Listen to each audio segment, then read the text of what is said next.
네, 케빈 허쉬 체제의 첫 FOMC, 현지에서는 어떻게 바라보고 있는지 연결해 보겠습니다. 김상윤 이데일리 뉴욕 특파원입니다. 안녕하세요.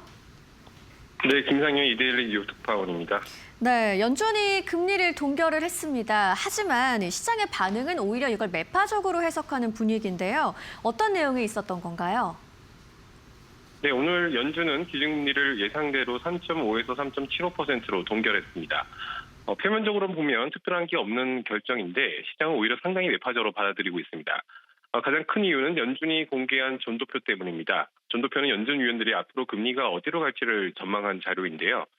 이번에는 전체 위원 19명 중 가운데 의장인 케빈 워시를 제외한 18명이 전망을 제출했습니다. 그런데 이들 가운데 절반인 9명이 올해 안에 최소 한 차례의 금리 인하가 필요하다고 봤습니다. 반면 금리 인하를 예상한 위원은 단 한 명에 불과했습니다. 불과 석 달 전인 3월만 해도 12명의 위원이 금리 인하를 전망했고 금리 인상을 예상한 위원은 단 한 명도 없었습니다. 말 그대로 연준 내부 분위기가 완전히 뒤집힌 것입니다. 성명서 변화도 눈에 띕니다. 연준은 그동안 남겨뒀던 금리 인하 가능성을 암시하는 문구를 사실상 삭제했고 대신 위원회는 물가 안정을 달성할 것이라는 표현을 새로 넣었습니다. 또한 워시 의장은 기자회견에서 오늘 금리 인하 논의는 제한적이었고 인하 제한은 단 한 건뿐이었다고 밝혔습니다. 시장은 이 발언에도 주목했습니다. 사실상 현재 연준 내부에서 금리 인하 논의는 우선순위가 아니라는 점을 공개적으로 확인한 셈이기 때문입니다. 왜 이렇게 바뀌었냐면 연준이 생각하는 경제 상황이 많이 달라졌기 때문입니다. 이란 전쟁 이후 에너지 가격이 크게 올랐고 AI 투자 부문으로 미국 경제 성장세도 예상보다 강하게 유지되고 있습니다. 연준은 물가가 생각만큼 빨리 내려오지 않을 수 있다고 보고 있는 것입니다. 결국 오늘 FOMC의 핵심은 금리를 동결했다는 사실보다는 연준이 더 이상 금리 인하를 기본 시나리오로 보지 않고 있다는 점입니다. 월가에서는 금리 인상 예고장이었다는 분석까지 나오고 있습니다. 네, 금리 동결보다도 시장이 더 주목을 했던 게 결국 워시 의장의 기자회견이었습니다. 케빈 허쉬가 점도표 제출을 거부하기도 했고요. 포워드 가이던스를 축소하겠다고 밝혔는데 시장이 이 부분을 상당히 매파적으로 받아들이고 있습니다. 왜 그런 건가요?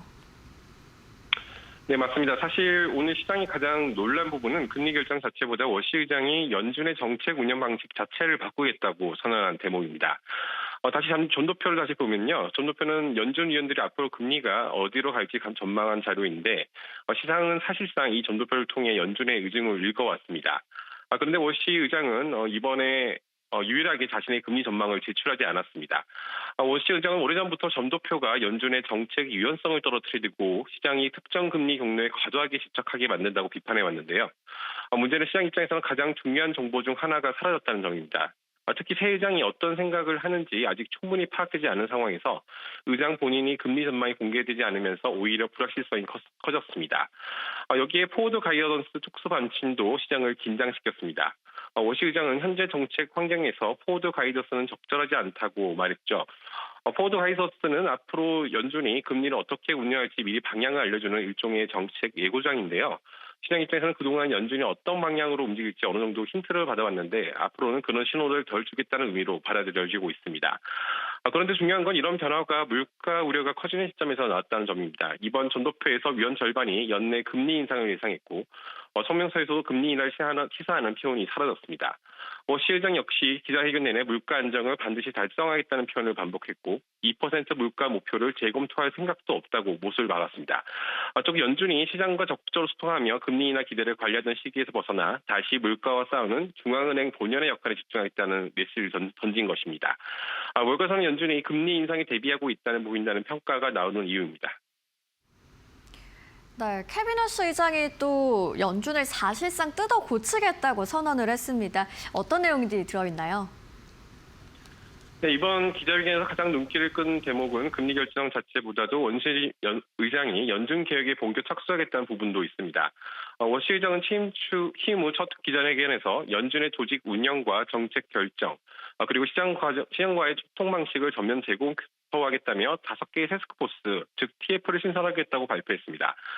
구체적으로 보면 첫 번째는 연준의 정책 소통 방식입니다. 그동안 연준은 점도표와 경제 전망, 각종 가이던스를 통해 시장과 적극적으로 소통해 왔는데요. 시장은 이러한 방식이 오히려 연준의 정책 유연성을 떨어뜨린다고 보고 있습니다. 두 번째는 연준의 6조 7천억 달러 규모의 대차 대조표입니다. 코로나19 이후 연준은 자산 규모가 크게 불어난 만큼 앞으로 어떤 규모와 어떤 구조가 적절한지 점검하겠다는 얘기입니다. 세 번째는 경제 데이터 활용 체계입니다. 시 의장은 최근 여러 차례 기존 경제 지표가 현실을 제대로 반영하지 못한다고 지적해왔는데요. 앞으로 어떤 데이터를 정책 판단에 활용할지 다시 살펴보겠다는 내용입니다. 네 번째는 생산성과 고용입니다. 특히 인공지능 AI가 생산성과 노동동 시장에 어떤 영향을 미칠지 집중 연구할 계획이라고 밝혔습니다. 워시는 AI가 장기적으로는 생산성을 끌어올려 물가를 낮추는 효과를 가져올 수 있다고 여러 차례 강조해온 인물입니다.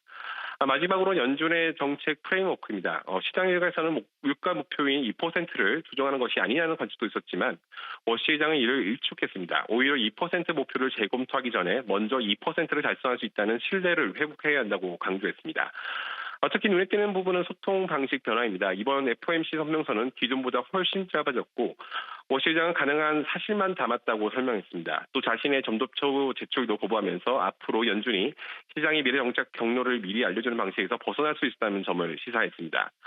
결국 워시 의장이 말하는 개혁은 핵심은 연준이 시장의 기대를 관리하는 기관이 아니라 물가 안정이나 본연의 임무에 집중하는 기관으로 돌아가야 한다는 것입니다.